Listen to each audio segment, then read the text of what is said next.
On est toujours très excité à l'achat d'un nouveau PC, tellement qu'on oublie généralement d'effectuer certains prérequis très importants avant de commencer à utiliser cet ordinateur-là. Et dans cette vidéo, je vais vous donner 8 trucs à faire lorsqu'on vient d'acheter un nouveau PC. Voyons ça tout de suite. Premier truc, garder la paperasse. On a souvent tendance à l'oublier, mais c'est quelque chose qui peut nous sauver la vie. Par paperasse, j'entends la facture, le papier de garantie, etc. Ce sont des papiers qu'on néglige souvent et pourtant, ça peut très souvent nous sauver de certaines situations. Donc, pensez à les garder et à faire même des photocopies si possible, on ne sait jamais. Deuxième truc, vérifiez et faites les mises à jour. J'en avais déjà parlé dans ma vidéo sur les 7 astuces pour garder son smartphone longtemps. Je vous mets d'ailleurs un lien en description. Mais je le répète encore, c'est très important, surtout en termes de sécurité. Il faut savoir que lorsqu'on crée un système d'exploitation, il n'est jamais parfait. Il y a toujours des petites failles de sécurité là que l'on peut exploiter. Et c'est au fil du temps que ces failles de sécurité sont découvertes, soit par le fabricant du système, soit par un pirate. Mais dans tous les cas, le fabricant du système comble ces failles-là et propose une mise à jour à ses utilisateurs. Or, quand vous ne faites pas ces mises à jour, là, vous êtes à découvert et vous êtes encore plus en danger même. Parce que les pirates sont déjà au courant de cette faille-là, ils peuvent vous attaquer avec ça. Donc, faites les mises à jour, vraiment, je le répète, faites les mises à jour, c'est très important. Et aussi, vérifiez même si vous venez d'acheter votre ordinateur parce que, entre le moment où le système est installé sur votre PC et le moment où vous l'achetez, plusieurs mois peuvent s'être écoulés et il est possible que le fabricant ait mis des mises à jour à disposition des utilisateurs. Pour vérifier si vous avez des mises à jour sur Windows 10, c'est très simple. Allez dans Paramètres, puis dans Mises à jour de sécurité. Et là, vous verrez si vous avez des mises à jour disponibles pour votre appareil ou pas. Troisième truc, supprimez les logiciels inutiles. Lorsque vous achetez un nouveau PC, il peut y avoir des trucs préinstallés. Ça peut être que ce soit des logiciels de la marque qui vous a vendu, soit des jeux et des boîtes préinstallés pour atténuer le coût du produit. Ce sont des trucs qui prennent beaucoup d'espace, donc ça dégage. Quatrième truc, vérifiez les applications par défaut.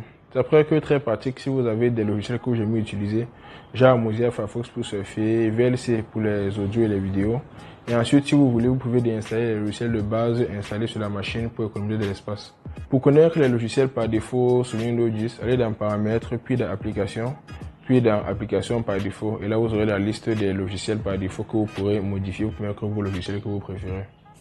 Avant de continuer, si la vidéo vous plaît, n'hésitez pas à la liker, à vous abonner à la chaîne et à activer la cloche de notification pour être notifié à chaque fois que je poste une nouvelle vidéo et aussi à partager la vidéo. Maintenant, continuons. Cinquième truc, installer un gestionnaire de mots de passe.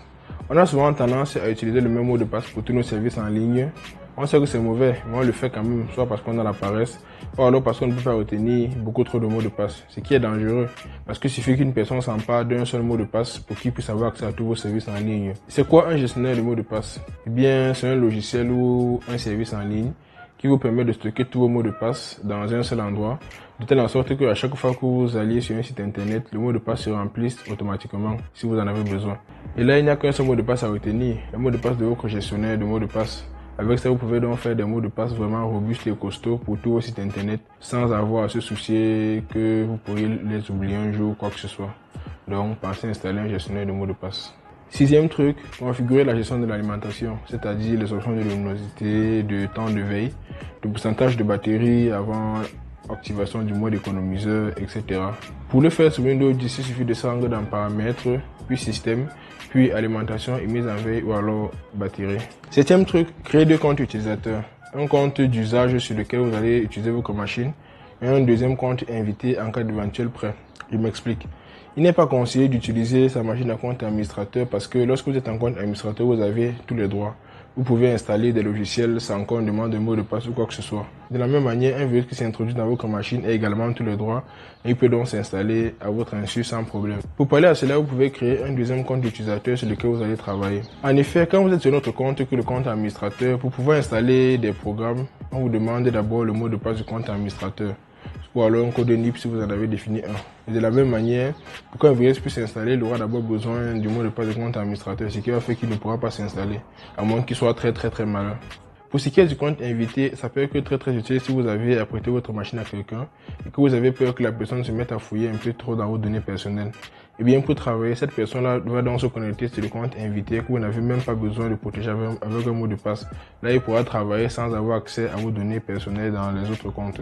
Donc, une fois ces deux comptes-là créés, évitez au maximum de vous connecter au compte administrateur pour éviter de donner des occasions à un éventuel virus de choper vos mots de passe ou alors de s'installer rapidement. Cependant, gardez également à l'esprit là qu'un nouveau compte utilisateur, ce sont des données supplémentaires, donc ça prend un peu plus d'espace. Donc, c'est bon à savoir quand même. Pour créer un compte utilisateur sur Windows 10, c'est très simple.